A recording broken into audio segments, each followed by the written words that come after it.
Vamos então começar com o nosso aluno, com o nosso assunto de corrente elétrica, né? Para a gente poder continuar o vídeo do professor Davi, né? E aí explicando algumas coisinhas mais, né? Que a gente viu que corrente elétrica, ele mostrou algumas coisas de átomo, de tudo, né? Então vamos ver aqui, ó. Como foi que começou essa história de corrente elétrica? Como foi que começou, a partir de onde se começou a estudar a questão, se descobriu a questão da corrente, dos elétrons, né? Há mais de cerca de 2.600 anos, o filósofo grego Tales de Mileto, ele verificou pela primeira vez, ele era um pastor, que ele andava com um cajado batendo, né, e coisando suas ovelhas, né, botando no pasto e tudo. Aí ele começou a perceber que o âmbar, que era uma resina dura, após atritado com pele ou a lã, ele atraía fios de cabelo, palha, penas e outros. Devido à origem da palavra âmbar, elétron, em grego, os fenômenos observados primeiramente por Tales foram denominados de fenômenos elétricos. Então, Tales, com seu cajado, ele ia passando pelas árvores, né? Aí as árvores têm aquela seivazinha que era chamada de âmbar.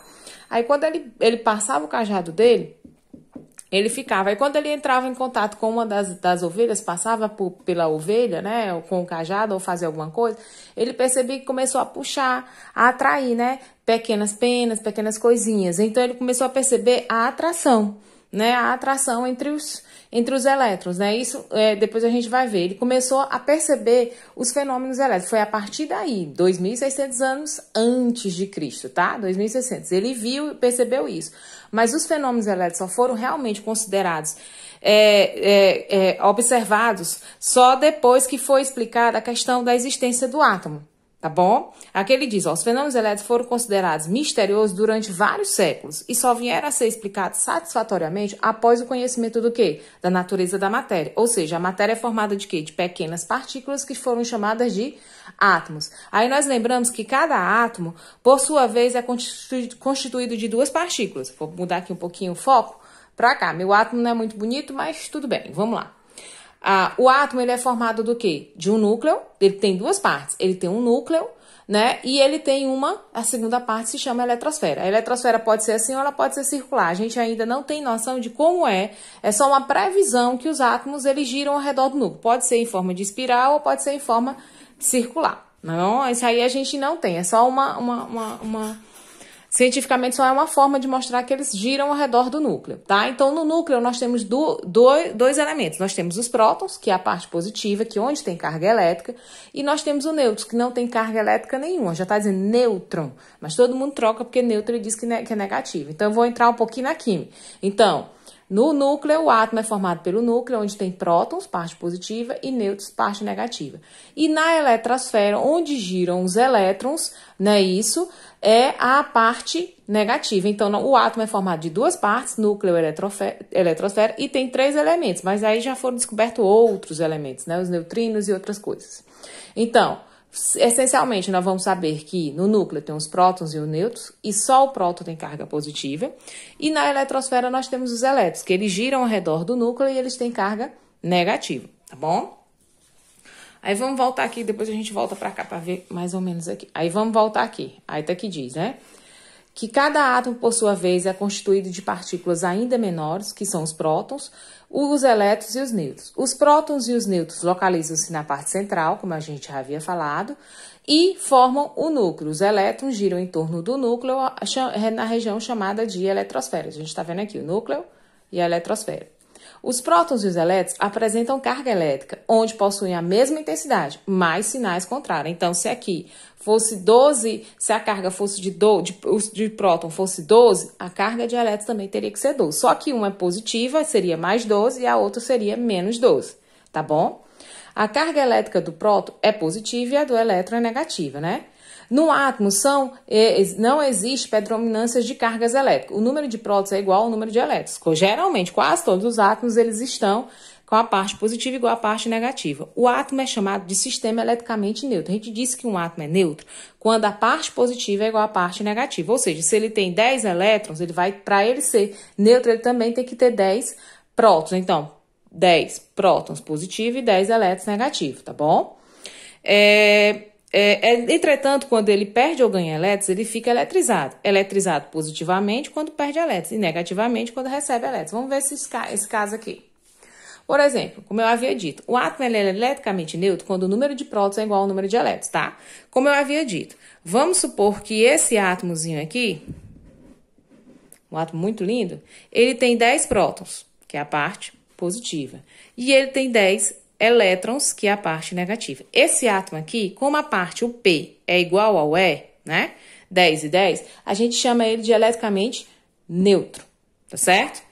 Agora, se esse outro átomo aqui, faço um átomo muito lindo, ele tivesse 10 prótons, que é a parte positiva, e 8 elétrons, que é a parte negativa, ele não estaria mais eletricamente neutro. Por quê? Porque ele perdeu, ele tinha 10. Quando ele estava neutro, ele tinha 10 e 10.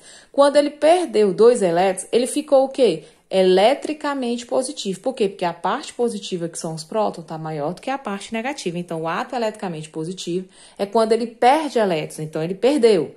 Aqui ele está o quê? Neutro. Aqui ele está o quê? Carregado positivamente, tá? Quando é que ele está carregado positivamente? Quando ele perde elétrons, tá? A parte negativa fica menor do que a positiva. Aí, nesse outro elétron aqui, né? Olha para cá, nesse outro elétron, eu tenho 10 prótons e tenho 12 elétrons. Aqui é a parte positiva e aqui é a parte negativa. Nesse caso, ele está carregado o quê? Positivo ou negativo? Nesse caso, ele está carregado negativamente. Nesse caso, ele ganhou 2 elétrons. Quando ele estava neutro, era 10 e 10. Aqui, ele ganhou o quê? De 10, ele passou para 12. Então, ele ganhou 2 elétrons. Se ele ganhou 2 elétrons, ele ficou carregado negativamente. Quando ele ganha elétrons, ele fica negativa. Opa! Tô nem sabendo mais colocar o nome. Negativamente. Pronto. Então, neutro, número de prótons é igual ao número de elétrons. Positivamente, quando perde elétrons. Fica negativamente quando ganha elétrons. Então, aqui, ó, quando ganha ou recebe elétrons, a gente pode dizer isso. Neutro, parte positiva igual a parte negativa. Positiva, quando perde elétrons. E negativa, quando ganha ou recebe elétrons, tá bom? Essa parte eu espero que vocês tenham ficado um pouquinho, tá? Vamos continuar aqui. Aí agora nós vamos para a carga elementar, que vocês viram naquele vídeo, não é? No átomo, não é. Sendo a carga do elétron a menor quantidade de carga elétrica existente na natureza. Ela foi tomada como carga padrão de medidas, de cargas. E a carga elementar, ela sempre vale 1,6, vocês vão ter que ter esse númerozinho, o Ezinho vai sempre valer 1,6 vezes 10 elevado a menos 19 coulomb. Coulomb, porque quem descobriu essa história de carga elétrica foi Coulomb, tá? A carga do elétron. Como o elétron é a parte negativa, ela fica menos 1,6. E a carga do próton, ela fica mais 1,6. A primeira formulazinha de cálculos que a gente vai trabalhar é Q é igual a N vezes E. O que é Q? É uma carga elétrica. O que é N? É o número de elétrons. E esse Ezinho é sempre a carga elementar, que vai sempre valer menos 1,6. Pode ser menos 1,6 ou pode ser mais 1,6. Vai depender da situação, tá? Então, primeira fórmula que a gente vai ver, carga é igual a N vezes E, tá? Carga é igual a N vezes E. Anotem, por favor. Aí vamos ver aqui. É usual o emprego dos submúltiplos, né? A gente vê que no comprimento nós temos o quê? Quilômetro, metro, centímetro e milímetro. Pois é, aqui são as medidas usuais. É usual o emprego de submúltiplos. Por exemplo, nós vimos que aqui a carga é dada em coulomb, ok? Mas existem partes maiores ou menores do que o coulomb. Ó, 1 milicoulomb, 1 mc, vale 10 elevado a menos 3. Porque a gente, quando for fazer o cálculo, a gente tem que transformar as cargas para coulomb. E aí, se aparecer milicoulomb, a gente pega o valor e multiplica por 10 elevado a menos 3. Se aparecer microcoulomb, que é um Uzinho e o C, a gente pega o valor e multiplica por 10 elevado a menos 6. Se vier o nanocoulomb, que é NC, a gente multiplica por 10 elevado a menos 9. E se vier um picocoulomb, PC, a gente multiplica por 10 elevado a 23. É assim que a gente faz a transformação, tá? Vamos para o primeiro cálculozinho aqui. Deixa eu pegar um papelzinho branco para a gente poder tirar nossas dúvidas. O cálculo não é tão difícil, não. Só vai ter uma multiplicação e divisão e por conta desses valores com potências de 10, vocês podem achar um pouco diferente. Ó. Aqui diz assim, ó. Qual é a fórmula que a gente está trabalhando? Primeira coisa que a gente forma é que carga é igual a N vezes E. Isso aqui é carga elétrica, anotem, tá? Isso aqui é o quê? Número de elétrons ou de prótons, vai depender da situação. E esse Ezinho bem aqui a gente chama de carga elementar, tá? Essa carga é dada em coulombs, esse N aqui é dado em números, né? Número de elétrons, e esse Ezinho aqui vai ser valer 1,6 vezes 10 elevado a menos 19 o quê? Coulomb, a gente já guarda esse valor. Fica sempre o Ezinho, sempre vale 1,6 vezes 10 elevado a menos 19. Pronto. Aí aqui nós vamos para cá. Aquele aqui, ele diz, determinar o número de elétrons existente em uma carga. Ele está dizendo a carga. Quem é a carga? É o que? É o N ou é? Carga de um coulomb. Então, ele já está dando. Esse aqui eu já sei que o valor é 1,6, então não pode ser ele. Então, vamos para cá. A carga é de um coulomb. Então, ele está dizendo que a carga é um coulomb. Ele quer saber o quê? O número de elétrons. Que letra representa o número de elétrons? Quer saber quem é o N. E aí, nós vamos lá. Qual é a fórmula? Carga é igual a N vezes E. Qual é o valor da carga? Ele deu 1. Bota 1 aqui. Quem é o valor do N? Nós vamos descobrir. Quem é o valor do E? É quanto? Sempre 1,6 vezes 10 elevado a menos 19. Pronto. Aí aqui nós temos letras e aqui nós temos números. Só vou trocar aqui a posição. Eu vou botar o N vezes 1,6 vezes 10 elevado a menos 19 para cá, que é igual ao que? Vou passar 1 para lá, só para poder dividir melhor. O Nzinho vai ficar 1 dividido por esse valor todo aqui, ó. 1,6 vezes 10 elevado a menos 19. Aí, professora, eu faço o quê? Deixa essa potência quieta. Você vai dividir 1 dividido por 1,6. Primeira coisa que você vai fazer é isso. Você vai dividir 1 por 1,6. Deixa o 10 elevado a menos 19 quieto. N é igual ao quê? 1 dividido por 1,6, você vai achar, ó, 0,625. Então, eu vou botar 0,625 quando você faz na calculadora, vezes. Esse aqui vai subir. Quando ele sobe, né, porque ele estava embaixo, não tem como eu dividir ele, agora eu vou subir. Como ele sobe, ele vai subir com a potência sendo positiva e não mais negativa. Então, vai ficar 0,625 vezes 10 elevado a 19. O quê? Número de quê? De elétrons. Posso ficar aqui, professora? Pode.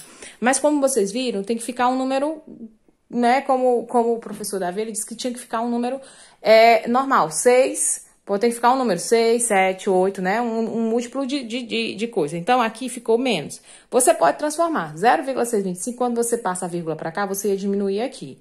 Então, mas vamos deixar aqui, por enquanto. Vamos deixar esse cálculo aqui. Então, vai ficar em 0. Então, o número de elétrons é 0,625 vezes 10 elevado a 19 elétrons.